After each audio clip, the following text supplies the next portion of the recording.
Setiap malam, tepat pukul 0.7, satu lampu di kamar lantai 2 menyala.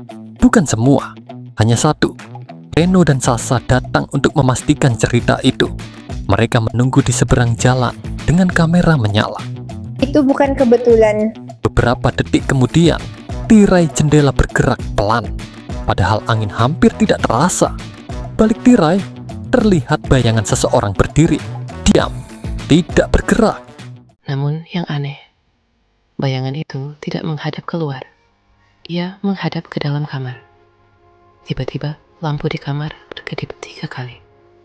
Dan bayangan itu menghilang. Sunyi kembali. Sasa berbisik kalau dia menghadap ke dalam. Berarti ada apa di kamar itu? Beberapa detik kemudian,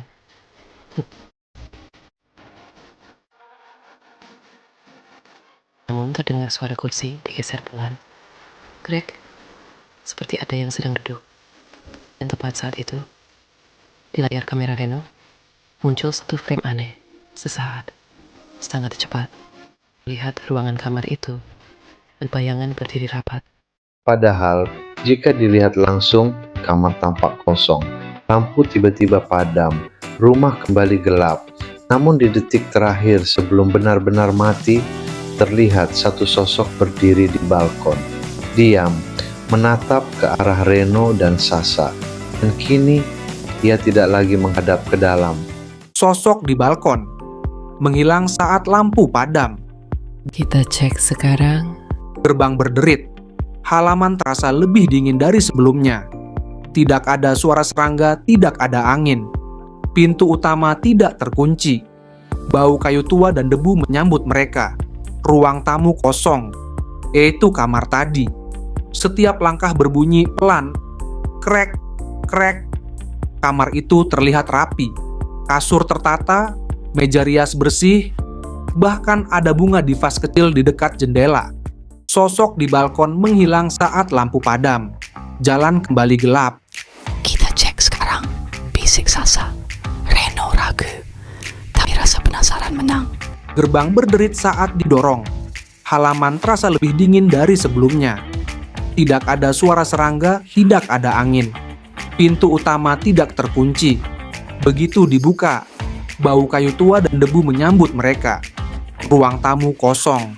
Perabot tertutup kain putih. Tangga kayu berdiri tepat di tengah. Itu kamar tadi. Reno menelan ludah. Mereka naik perlahan. Setiap langkah berbunyi pelan. Semakin dekat, udara makin berat. Pintu kamar terbuka sedikit. Lampu di dalam menyala stabil. Kamar itu terlihat rapi, seolah seseorang masih merawatnya. Ini nggak mungkin kosong.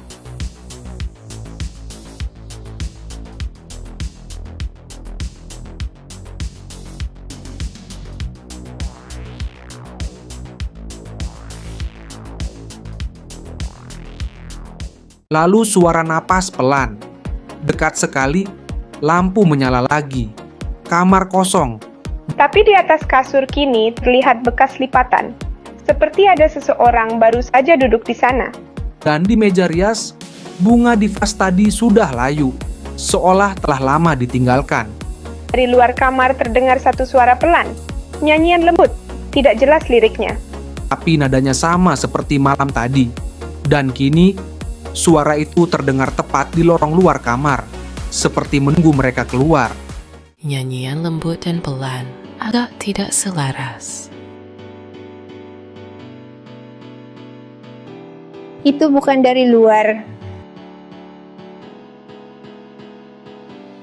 Sebuah teriakan pendek dan terkejut. Nyanyian itu datang dari kursi kosong, padahal di dunia nyata tidak ada yang ada di sana.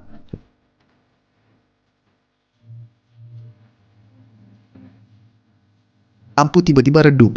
Udara terasa berat, seolah ada yang mengelilingi mereka.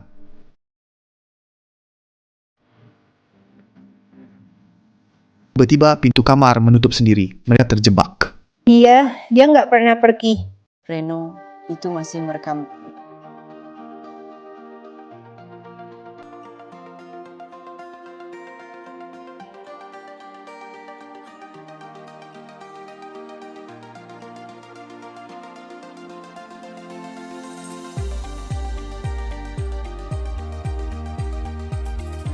Jangan hapus. Tahu kita rekam.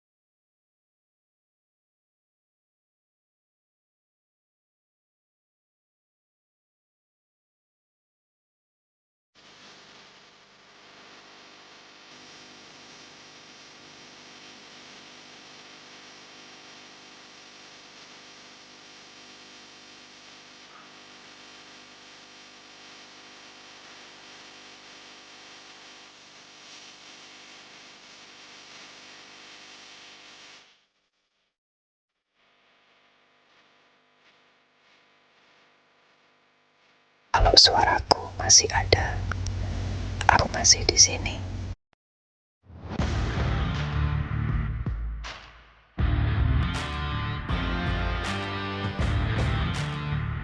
Episode berikutnya, jangan pergi. Ons Permi sudah lama berada di sana. Sosok perempuan itu berdiri di belakang mereka. Kalau kalian tinggal, kamar ini tidak pernah kosong. Reno sadar sesuatu. Dia nggak mau kita pergi, karena kalau kosong, dia sendirian. Kami tinggal karena tidak ada yang mengantar pulang. Reno mengambil kamera dan mengarahkannya ke cermin. Kalau kamu masih di sini, kamu cuma mau pergi.